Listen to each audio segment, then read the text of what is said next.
We're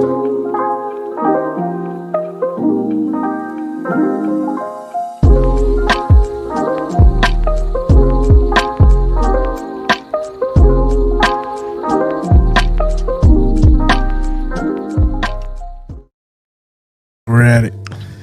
What's up? What's up? Sorry, I'm so. No, you're good, man. Welcome to another episode of the Live by AG podcast. Yep. It's your worship pastor, your boy, whatever you Yeah, want to boy. say. Yeah, boy. No, I'm not that cool. I can't say that. Yeah, boy. Worship pastor here at Encounter Grace, Jacob Lara, and then always with me, my partner in crime, brother-in-law, Yes, sir. Fredrickson. Fredward. I still get that every so often. What is Freddie just the name, right? Yeah, It's just the name. Freddie. Yep. I always thought Freddie was short for Frederick. Oh yeah, like I said, we said on the last a long time ago, probably like a year, 2 years ago, was the story. I'll retell the story because I get that all the time, and everybody always asks because. Like in the military, it's all straight last names. Everybody knows he has Tello. That's Right. it. And then they finally see your ID, and it's like, your first name's Freddie. Like, what the heck? Like, is that short for something? I'm like, Nope. no, that's it. Like, no, it has to be short for something. I'm like, okay. I finally got tired of people like questioning it. Like, yeah, it's short for Fredward. And they're like, there's no way. I was like, you didn't want to accept my answer the first time. Now you don't want to accept it. So we're gonna roll with this now. Yeah. Fredward. I remember, man, who was it? I had a friend, and his name was Eduardo. And man, now it slipped my mind, but he had a nickname that was really weird, and I can't remember it now. But it had nothing to do with Eduardo. I was like, that's not okay. Like, Whatever. all right, I guess. Yeah. Yeah, it's they shortened his name to something completely different. Yeah, it was. I can't remember the story. There's a story behind his nickname. Well, it's kind of like my baby boy Cheeks. Oh, Cheeks. Yeah. I got a funny story real quick about that. So, we recently moved out of our house. The buyer of our house wants our Vivint camera system. And so we sold it. Okay, let me tell you. You know where this is going? Yeah, I know where it's going. Sorry, go ahead. So, anyways, I had to call Vivint and say, hey, I'm doing an account transfer. And they're like, what's your secret word? And I was like, secret word? And we hadn't even had that camera system that long. I mean, it was like maybe a year and a half. Not even, I don't even remember. And I said, man, I'm going to be honest with you. I don't remember the secret word. He goes, and he kind of like wanted to laugh, and he said, what did he say? He said, it's apparently a nickname. I said, a nickname? It says, the clue is nickname of your son. And I said, is it Cheeks? And he goes, yep. I was like, dude, I had forgotten about that, man. So I'm like, maybe I shouldn't put his nickname as a passcode, because then they might get the wrong idea. Yeah. I think I had one time. I had the same situation. It was not the Vivint, but the guy was trying to give me hints on the password, and it was Optimus Prime was my password. And he was like trying to figure out a way to like give me the hint. I was like, oh, okay, I don't remember, dude. I'm gonna have to figure it out. He starts singing the theme song. Yeah. What was it? Linkin Park? Oh, the Linkin Park song. Yeah. Oh man.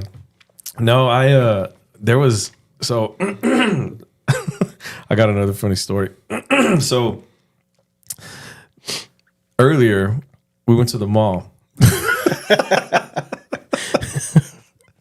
And you were trying to go inside the mall. Yeah. And every door was locked. Yeah, every door was locked. Dude. At least I don't you know thought. why. And you looked down and read and said, oh, I didn't read. You read for me. oh, I did. Yeah. I said, it's pull, not push. I was like, boom. I was like, dang, let me try this one. Boom.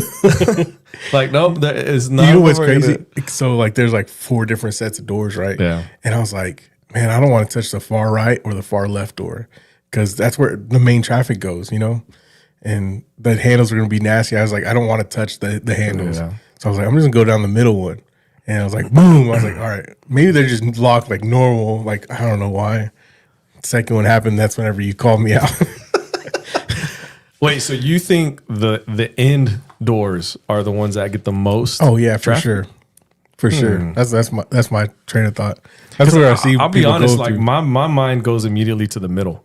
Really? Yeah. Like I want to go through the middle, Yeah. not the sides. See, that's why I intentionally go through the middle, is because I feel like everybody goes through the outside. The sides? Yeah, Hmm. yeah. I don't know. I mean, yeah, that's a good theory. We need to set up a Yeah. ring camera. I'm just sitting there And just- on the no. bench, just watch, just people watch. Pretend like you're homeless. And no, I'm just kidding. You got like little tallies. Do tallies. Yeah. Yeah, man. Well, you better be glad that you had somebody to hold you accountable for those decisions you were making. Yeah. Someone was there to help me out. So I was there to be like, hey, You're like, hey, I don't want to say that you're dumb, but you could have just pulled that instead of all you pushing. got to do is read, man. Yeah, for real. No, I it's funny that we're thinking about that because it's really good to have somebody around you Yeah. that I feel like can help you when you are Messing up. when you're trying to open the door the wrong way. Yeah. That's And good. you know what's funny is that you were stubborn with it too, man. Yeah, You were like, all right, if this one's not working, I'm trying the this next one's one. not working. This one's not working. You just kept going. I'm just there. All right, we got to go on the other side of the mall. We start walking. Yeah, just keep walking. Just pull it, sir. Just pull it. Just pull. What is this No, but- sorcery? I think I don't know, man, how you feel about this, but I I think having people around you that are going to tell you the truth and do it the right way. Yeah. Here's the thing, I didn't want to make you feel dumb, right? Yeah. I was like, hey, dummy, it's Hey, pull, or what was it? Yeah, pull, because you were pushing. Yeah, I was I pushing. didn't say that. I don't even remember what I said. I just Yeah, said, you're I just think like, it's you're like, it's push. oh man. Yeah, but it's good to surround yourself around those kind of Yeah. people that you can accept their correction and you know where they're Yep. coming from, because like immediately after you said it's a push or it's a pull. pull and I'm pushing, I pulled it, opened it, and we immediately laughed. Like we're laughing for Yeah. like 5 minutes walking into the store, Yeah. and it's not just accepting your correction, but or you having the courage to correct somebody, but also on my part, not being upset by the correction itself. You know what I mean? Dude. Come on. So you can say there's two sides to accountability, right? Right. There's a side of giving it, and then there's a side of receiving it. And I don't know. I think when it comes to giving accountability, there's Galatians 6:1 says, if someone is caught in sin, you who live by the Spirit restore that person. And then it says gently, like in a gentle spirit. You know? Yeah. And I think that's important because I don't know. I don't know how you feel about this, but I think sometimes it's tempting as a Christian, maybe somebody that you are responsible for holding accountable. I think it's tempting to tell somebody like, "Hey, you're wrong," and make them feel bad about it. You know? Yeah. Like I think we're how do I say this?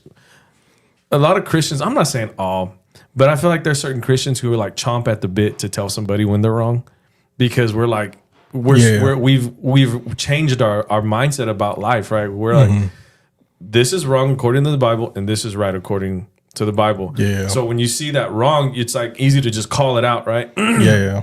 Especially with people that you call friends, or in some cases, those that are church leaders, you call them, you're part of your team. And I think it's so easy to just call it out, right? But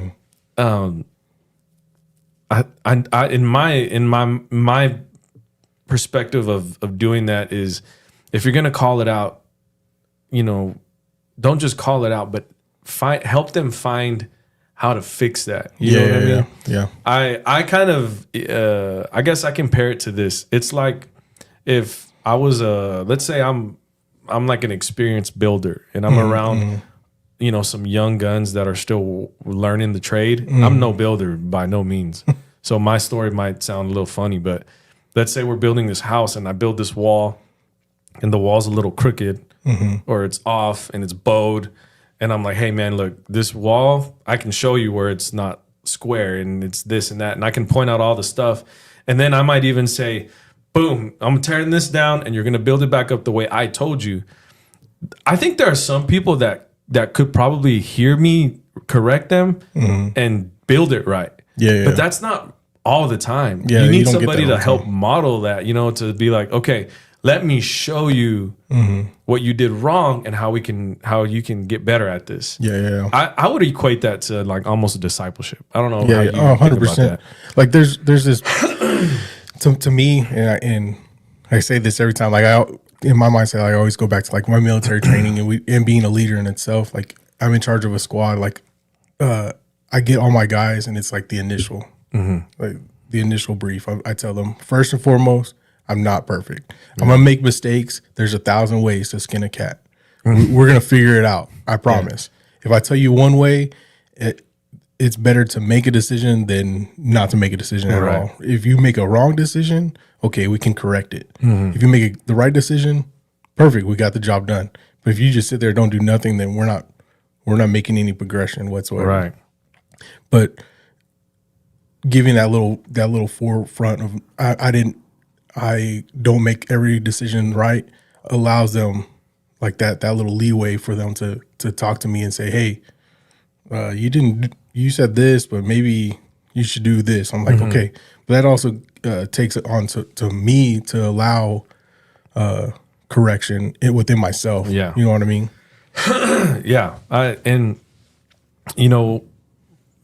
Yeah. Because accountability is a two-sided coin. It's about who gives it to you and how you receive it. Yeah. And I like I said earlier, I think it really is important when it comes to the person that's giving accountability to do it the right way, because you have people that you can say, hey, they hold me accountable. We were just talking about this, and there's people who will hold you accountable and they may not say it in a loving, gentle way. Ephesians 4:15 says, speak the truth in love. And then, so give me, I know we're kind of briefly discussing this, but you're in the military. Yeah, we were just you discussing. Understand. Yeah. There's a type of accountability that actually is beneficial, but it might be harsh. I don't know if you wanna talk about that. So what we were discussing was sometimes the accountability in itself. And here's the crazy part, because my career field in the military is somewhat toxic. It's not the best. And then I like to compare it, and this is where my thought process completely switched whenever I started studying more on like what special forces do. You know what I mean? So like for us, it's like in my career field that I'm in, you make a mistake and it's humiliation. Like they're going to call you out on it. Yeah. You're going to get called out, but you're not just going to get called out. You're going to get called out in front of everybody and get all the fingers pointed at you, and you're going to be humiliated by whichever means. Like, how could you ever let this happen? This blah blah blah blah. Right. That's the toxic way of doing it. I studied what special forces does, and they do it completely different. It's let's work on it, and they never speak negative to anybody there. It's always keep them uplifted and positive the whole time. If you mess up, all right, you work around immediately. You should know your job and your partner next to you, everybody's job, so you can always pick up the slack, because your job is to constantly find work. You're constantly finding work. Special forces. At the end, you do a debrief, and then that's whenever you say, okay, Jacob, I noticed you did this. You're supposed to turn left, not right. Next time, let's do that. And then you're like, okay, I messed up. I apologize. We'll fix it. And then you go back and do it all over again. So like it's two different worlds where it's like that humiliation or the right way is giving a positive attitude. So could you say there should be a balance then between, because I think the special forces thing is good, because you're not stopping everything to say, hey, you're terrible. Yeah. I don't know. Did that sound like a you close enough. maggot? No. Hey, you did this. It's a knife hand. No. So yeah, you got the harsh, and then you got the one that's like, hey, we'll talk about it when it's over. Yeah, and yeah. then let's debrief. Yeah. And honestly, I think there is a pro to both sides of those. I think, Yeah. you know, the humiliation is, I don't Now want to be I'm never that gonna do guy. that again. I don't want to be Yeah. that guy. Let me fix myself. And then the other side of the other, you know, spectrum is, hey, we're gonna talk about this. We're gonna be progressive on how I can be better. Yeah, and yeah. you're analyzing it. You're not instilling fear, but instead you're instilling like a, I guess Like a positive reinforcement. Yeah, yeah. It's like crazy enough, like psychologically, that is a tactic. Like there's, I was in a leadership course, and we have this instructor. He was a super chill guy. He doesn't look like he yells. Like he's like kind of soft looking. You know what I Okay. mean? Yeah. But like you would do something, and if you gave the wrong answer, not every single time, but it was like something that was like kind of drastic. Like he would yell, like he was really soft spoken, but he would yell if you did the wrong thing. Like he would yell and like use profanity, like make it big. Yeah. But that by the end of it, like you start catching on, like, okay, you're doing that because you're trying to make it an actual impact in your mind, saying, oh, that was bad that I did, instead of, because if it's calm, and then a giant wave pops up, you're gonna remember that wave and never do that again. Because you can look back in your life and be like, you're about to cross the street and your parents are yelling at you and they're like, do not ever do that again Yeah. until you look both ways. Oh, yeah. That startles you and you're Yeah. like, oh Kinda my gosh. traumatizes you a And then little you're bit. just like, okay, I won't ever do that again. And I'm gonna make sure I do it right. Yeah. But doing that psychologically, it's kind of, You're right. You know, that kind of reminds me of the time that that I that I tried to turn on the rig. I turned on. So those of you that are listening, watching, you know, my dad, he owns a water well business, and he's got he has these big, you know, water.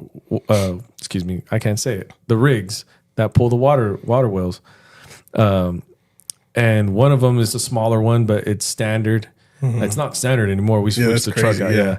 But the older one, it was standard, and I was still learning how to drive standard myself. we both were. Yeah.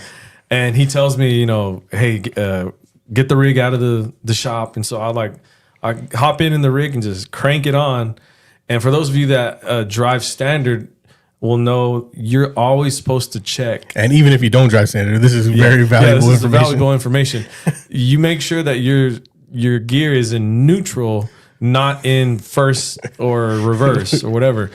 And so, anyways, I turned on the rig, not realizing that the gear was in first. Because with the standard, you could leave it in gear and just turn it off. And so when I turned it on, the truck went and like kind of jerked forward a little bit. And let's just say I almost put a hole in the shop. yeah. And I remember, excuse me, here comes my dad. Here comes, and you know, some of you guys know him as pastor, and he just walks in with his coveralls, just looking at me, and he said, "Don't ever turn on the rig without checking the gear." And then Freddie's in the background, just Oh my god, it was so funny. it was yeah.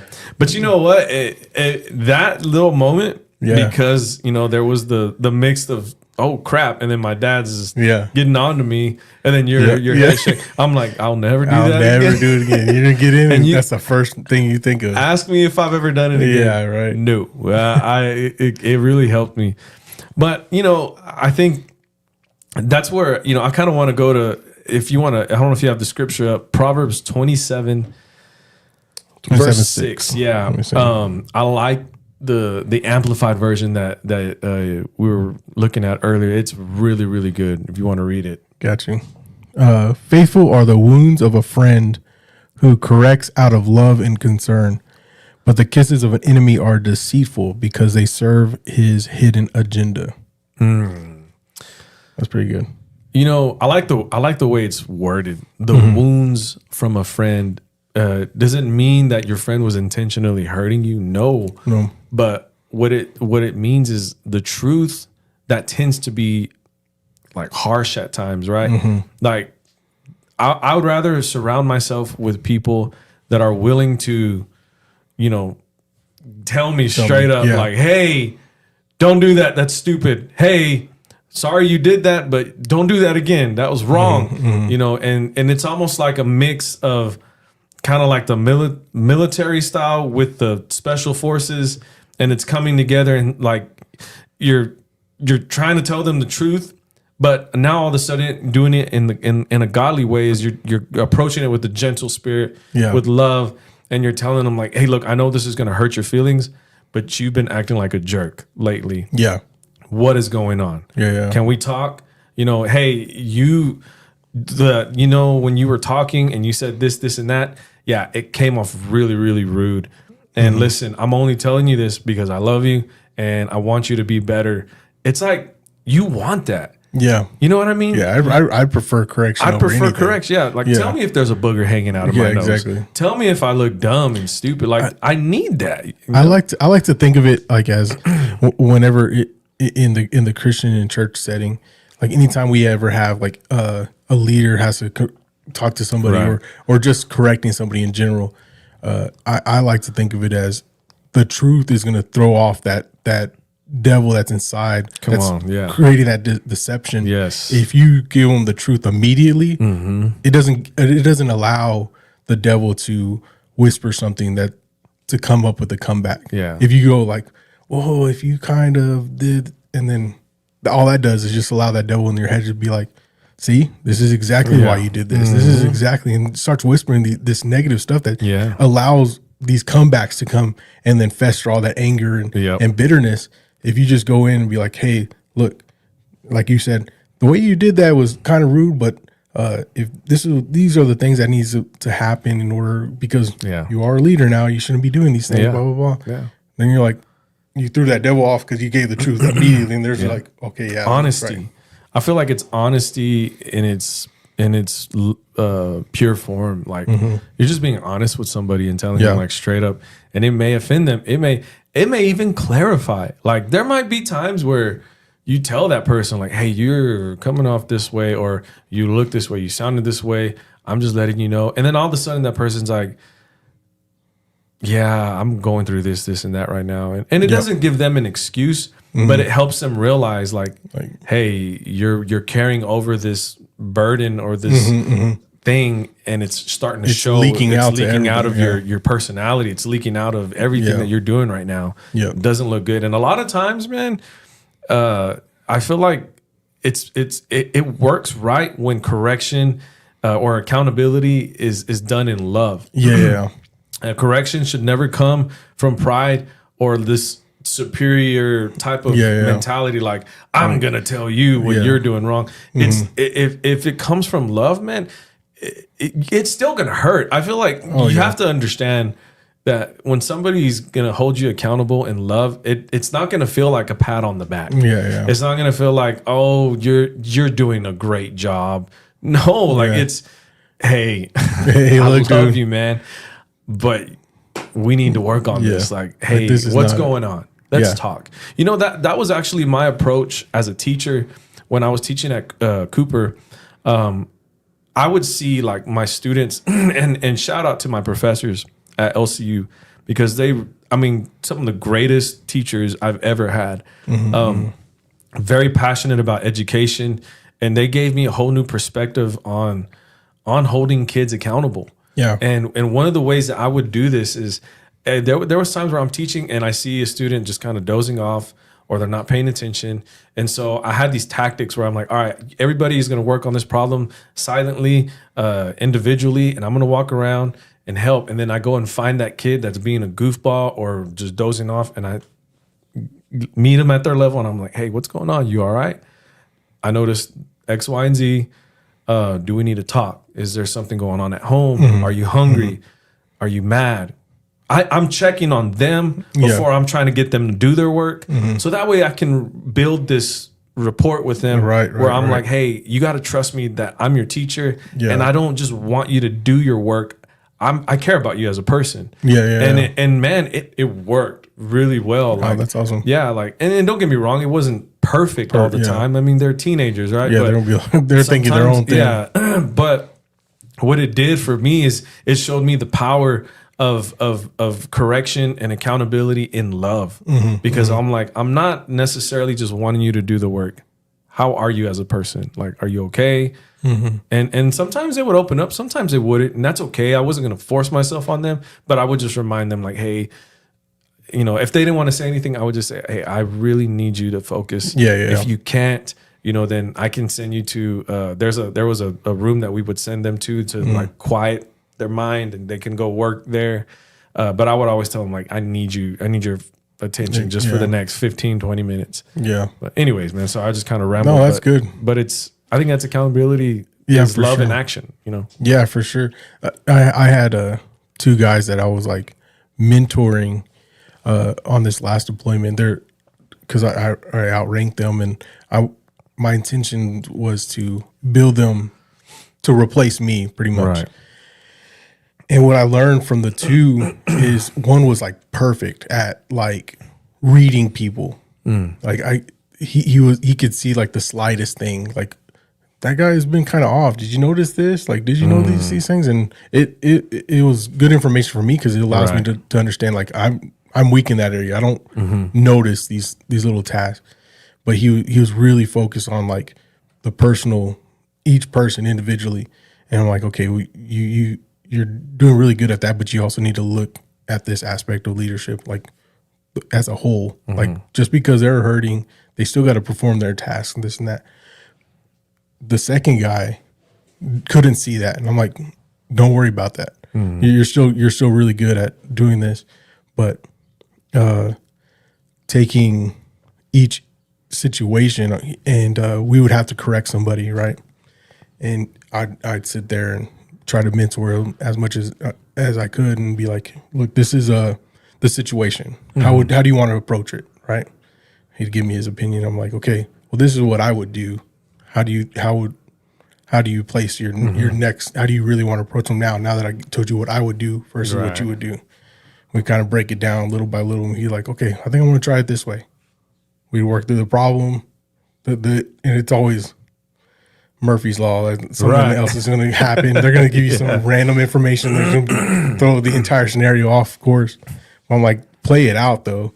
And what I was trying to get to was like trying to get the 2 sides of accountability in itself is like, yes, there's self-reflection, but you also got to put yourself with people, surround yourself around people that'll hold you accountable to be a better person. You know what I mean? And if you're not doing that, then you're always going to be right when you're wrong. You know what I mean? So you're so now we're talking about the receiving end of accountability is you're not wanting to find people who are going to enable you. Yeah. Right. You don't want to surround yourself with people that are always going to, like I was saying earlier, pat you on the back and saying, you're good, you're okay. Like, I'm not saying that's necessarily a bad thing to console the people, but if you're the people that, so you're saying if you surround yourself with people that only enable you, then that's probably a red flag. Right? Yeah. You're never going to have any personal growth. If you have people that are just going to enable everything, they're just going to be like, yeah, that's a good idea. But is it a good idea? Like, I'm presenting you with something. I need critique. Like, I'm asking for critique. I need your honest I need different points of view. Like, that's my intention. Dude, and I feel like it's so hard because sometimes we take accountability as judgment. Yeah. Do you know what I'm saying? Yeah. Like, oh, they're judging me and they're just, and it's not. I mean, here's the thing. True accountability includes grace, truth, and then here it is, direction, right? Like we were talking earlier, it's not just telling you you're wrong and telling you why you're wrong, but now I'm going to help you. I'm going to be here for you. Like, let's walk through this together. That doesn't mean they got to hold your hand the whole time. But what it does mean is, hey, man, you know, or hey, let's figure this out, you know. Ask me the questions. Help. If you'll let me, I can be honest with you and help you every time you're making a dumb decision or you did something wrong. You know, if you will allow me to hold you accountable and love you in that way, then I can help you. Like you were saying, personal growth. Yeah. So in other words, you don't want people around you that are going to enable you. You want people around you that are going to enhance you, make you a better person. Like I want people that are going to be completely honest with me and not make me feel like I'm just this. I just never mess up. Yeah. You know what I mean? Yeah. It's almost like that old saying, birds of the same feather will flock together. flock together, If you have this mentality of you're never wrong Mm-hmm. and you always get it right, then you'll find yourself surrounded by people who are the exact same way. Mm-hmm, And they may look okay and they may even act okay. Mm-hmm. But in reality, they're broken. And they're in a cycle of trials and problems, Mm-hmm, and you can look at their lives 2 or 3 years from now and they'll still be the same person. There was no personal growth. Yep, It was yep, just kind of like a vicious cycle of happiness. I'm doing good. I'm going through it. It's hurting, and then it's like there's no growth, you know. And not listen. We all go through things. I'm not saying that that's a bad thing, but what's the goal here of accountability is growth, right? Yeah. I don't want to be the things that I deal with right now. 2-3 years down the line, I want to be able to be beyond that. Yeah. Right. I mean, isn't that what we all want? If you're the same from last year, you're in trouble, man. Take this podcast for example. Right. Go to episode 1. Oh gosh. And see how it was set up. Oh man. And we've taken critiques. We've taken our own personal critiques. I'm like, hey Jacob, I really liked the way it was set up, but maybe we should turn off the lights and change the lighting a little bit. And you're like, that's a good idea. Let's work it out. Let's work it out. And I move the lights a certain way, and you're like, I didn't really like it. Just because I set it up a certain way doesn't mean it has to be that way. Right. You say, I like the lights, but we need to move the lights a certain direction here and there. And we've gradually made progression. And just this podcast setup alone, like you get these little things here, the light changes and that's it. You know, we were honest with ourselves and we would look back and say, man, I remember one of the first episodes, I forgot to turn off the little like numbers and stuff on the camera. And I remember I was having people text me like, hey, why is there numbers and stuff like on the, I said, well, cause I don't know what I'm doing. Matter of fact, I was just texting a pastor here in town by the name of Furman, Pastor Furman Cifuentes.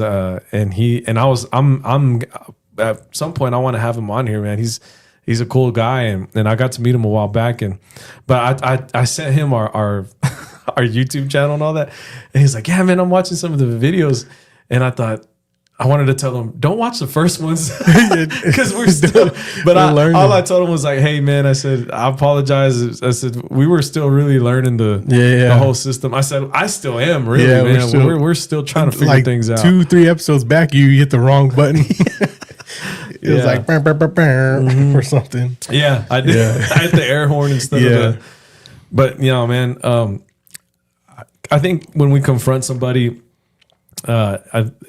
if they're willing to accept it, it's restoration, not humiliation, right? Right. I know we were talking about how the militaristic perspective of accountability is humiliation, but that's really not the goal of Christian accountability. Yeah, it's not to humiliate; it's to restore. And I think the goal is we got to walk with Him through it, you know, and I feel like that's not done enough. And I think that's why Christian accountability tends to feel judgmental because it's like, Fred, I'm going to show you where you're wrong according to the book of Proverbs. Here's where you were wrong. And you're doing all this and you're posting this and you're saying that. And then it's like, okay, let me pray for you. All right, I'll see you next Sunday. And it's like, and I get it. We can't, I feel like we can't walk with everybody in a constant base, right? But I think that's the important aspect of church is we're not supposed to do life alone. You know, we're supposed to help each other, build each other up, you know, and it doesn't always have to be from a pastor. It doesn't have to be from the worship pastor or it doesn't have to be from a head.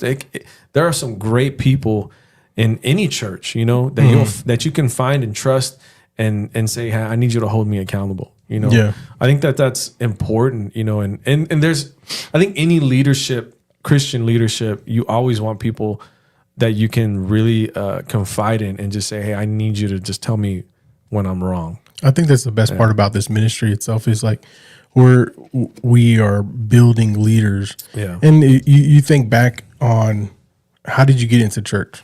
Obviously you're born into the church and like, you've been here, but like for anybody else that showed up, like this is their first time showing up this last Sunday, right? Someone told them to show up, right? Mm-hmm. That person wasn't a leader. That person most likely wasn't a leader, most likely wasn't a pastor. Right. That gives you evidence in itself that God works outside of pastors and leaders. Like that person was guided to tell the other person, show up to church. And I think people get here and they're like, they push all their, what's the word I'm trying to think of? Like all the responsibility on the leadership itself, like not still holding themselves accountable. Like I still need to progress. I still need to do all this. Now that I made it, let me just listen to what the pastor says and listen to what leadership says. Now I'm here. The proof is the person that told me to get here. Yeah. That God can move outside of this hierarchy part. Does that make any sense? Yep. And what you were talking about earlier was bringing me to 2 Timothy 3:16-17, where it's talking about the word corrects and equips. Oh yeah. Yeah. I'm going to probably read the whole thing. Go for it, man. That's a good one. There it is. All scripture is God-breathed, given by divine inspiration, and is profitable for instruction, for the conviction of sin, for correction of error, and restoration to obedience, for training in righteousness, learning to live in conformity to God's will, both publicly and privately, behaving honorably with personal integrity and moral courage, so that the man of God may be complete and proficient, outfitted and thoroughly equipped for every good work. Come on. So you can say then that accountability, because we use the word of God and because we're going to help them, right? And walk with them through whatever they're going through, it should lead technically to discipleship. Yeah. And not to disappointment. Yeah. So accountability should lead to discipleship, not to disappointment. Yeah. And I think that's a key emphasis of giving. When you're on the giving end of accountability and you're holding somebody accountable, I think that should be the heart of what you're doing. Is I'm leading them to discipleship, not to disappointment. I'm not just going to sit there and tell them that they're just so wrong and you're just this terrible person. Because listen, the reality is we're all screwed up people without Jesus, right? Right. And so, I think that's just important, when you're dealing with that. I like this emphasized discipleship quote. It's don't just tear down the broken parts, help build something stronger in their place. Like that was a really good point that you brought. Yeah. No, that's good. That's so good. Asking them how I can help you rebuild, not just why did you mess this up. Like it's coming with a solution to that problem. It's being intentional, I feel like, about what you're doing when you're holding somebody accountable. Like I want somebody like that. Like, I want people like that around me that are, tell me when I'm wrong. And here's the thing. I'm a little thick-skinned when it comes to that stuff because if y'all know anything about my dad, he's just a flat out, I'm going to tell you like it is. There's no sugarcoating. And you need that, right? We all need that if we're being honest. Yeah. But he's like that because, that's just how he was brought up. That's how he was taught, but at the same time, there should be an approach that, hey, if I'm going to tell you, I'm going to tell you. Now I'm going to be intentional about what I'm telling you, because I see there's a better version of you that I can, like, you know what I'm saying? Yeah. It's like you're actually trying to help that person. Yeah. Like I was saying earlier, you enhance them, not enable them. And I feel like that's important. Excuse me.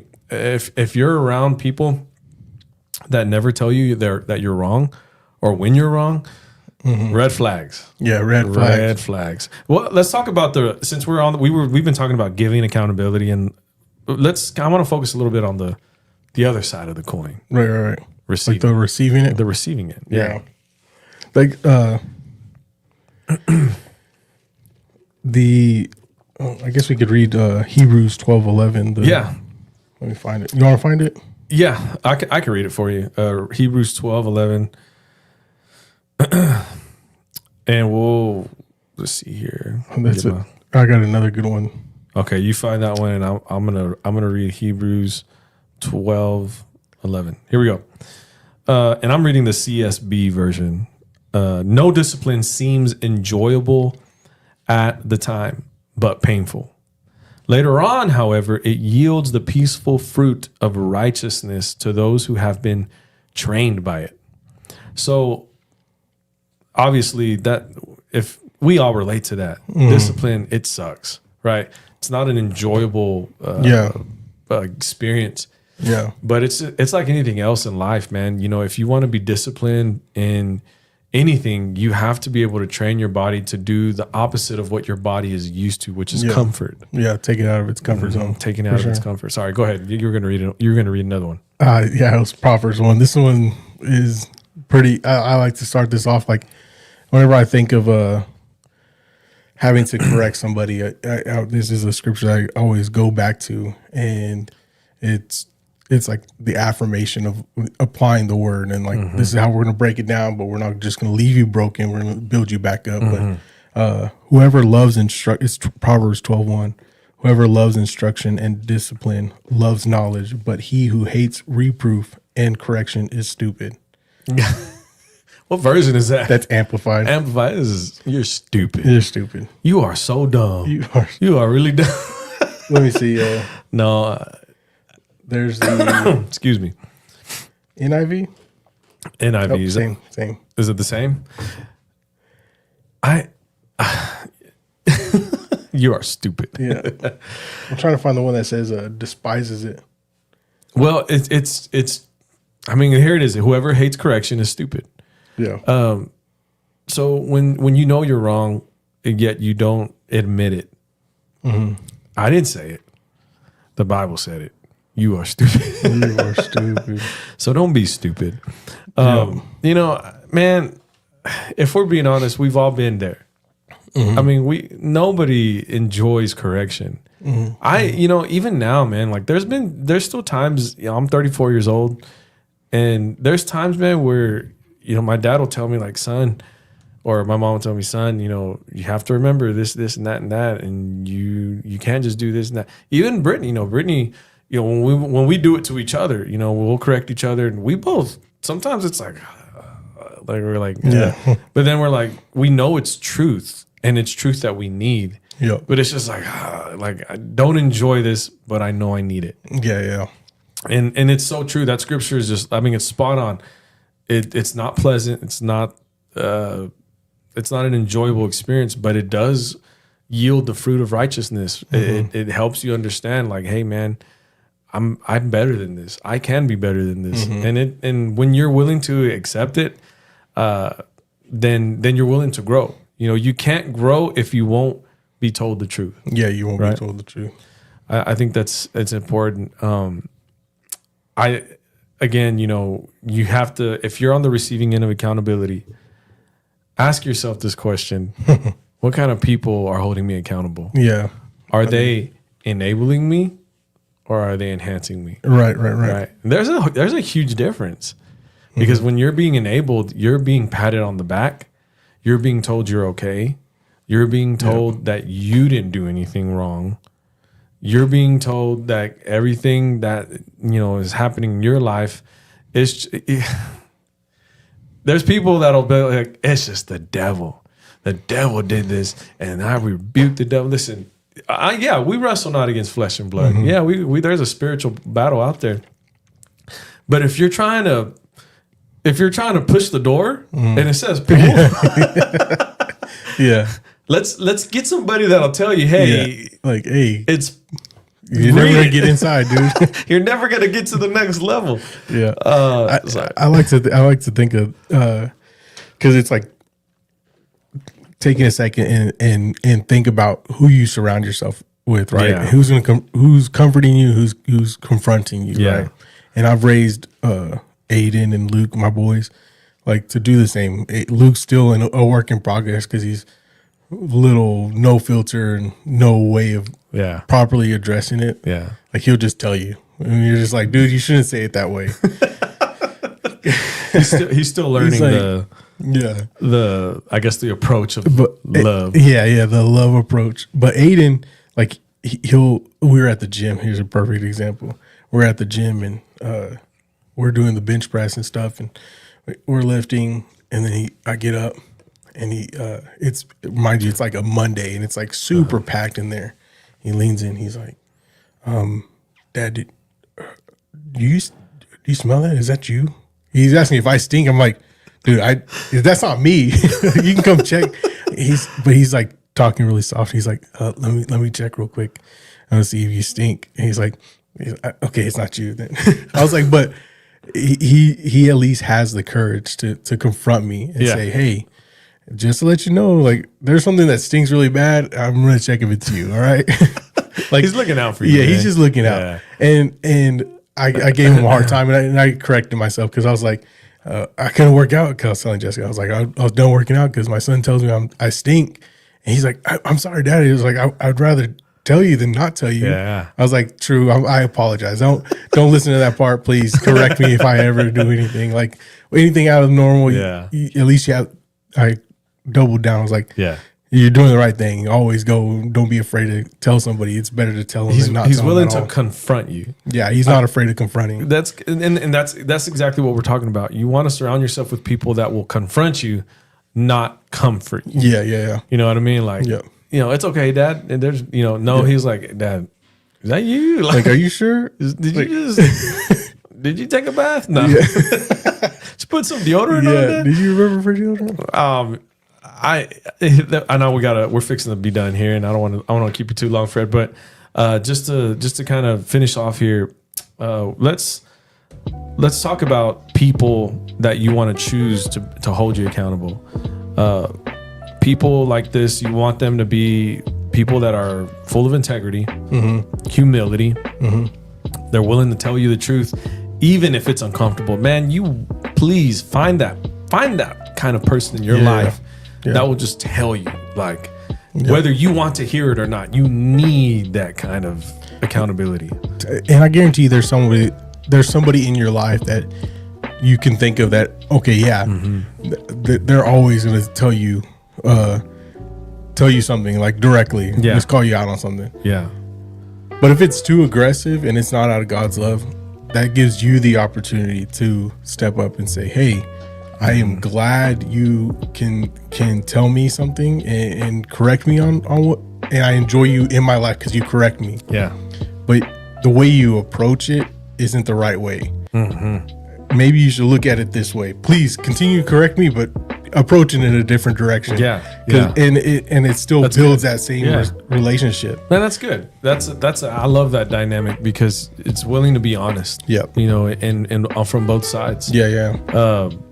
And to find those people that are going to love on you and tell you the truth.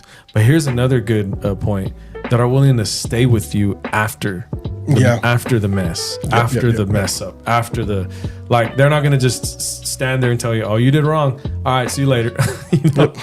Sorry. Yeah. But they're willing to be with you in those moments. But it's a two-way street, man.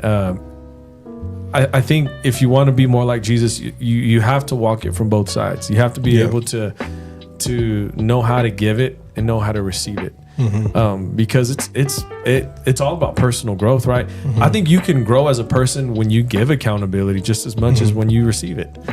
So it's important that when you give accountability, that you're doing it the right way. You're doing it the godly way. You're doing it the way Christ has designed it. I mean, can you imagine if Jesus would have told the disciples, like, hey, I'm the Son of God and I'm going to die on the cross, and then you guys are going to reach the nations. All right, I'll see y'all at the cross.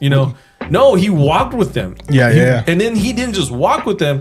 He lived it's like our motto. He lived, he loved, and he led by example. Everything that he taught, he lived it. And so I think that made all the difference for these disciples, that after Jesus was resurrected and they were filled with the Holy Spirit in the upper room, it was like God brought to remembrance all those things, and it was like, this isn't a game. This is for real. This is real. Like he lived it out, and that's what we're gonna do, you know. And I think that's just important, man, for us as for sure, as Christians to be able to find those people in our life that are willing to tell you the truth and to do it the right way, to be intentional about it, and being on both sides, and then you being humble enough to receive it and say, and being honest with yourself and saying, I need this, you know? Yeah, I think for the listeners though, it's they need to ask themselves, like, who are you holding accountable? Who do you hold accountable? And then who have you given permission to hold you accountable?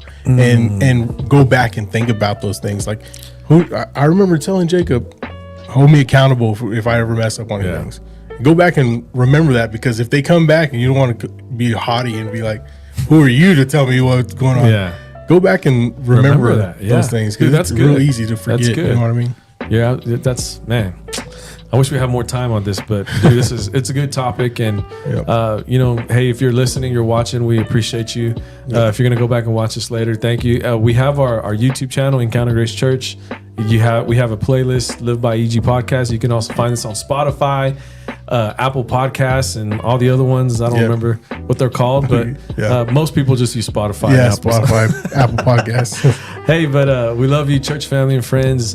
Find somebody that will hold you accountable, and find the people that you can help pour into and do it the godly way. Yeah, there's hard conversations, but it's easier to go through the hard stuff at the beginning to enjoy the easy stuff in the later. Oh, man. Oh, look. There's Sonny. He said, I missed it. No. Well, go back and watch it, Sonny. Go back and watch it. Go back and like. And go back and like and subscribe. All right. Hey, church family and friends, don't forget to live love and lead by example. God bless. See you.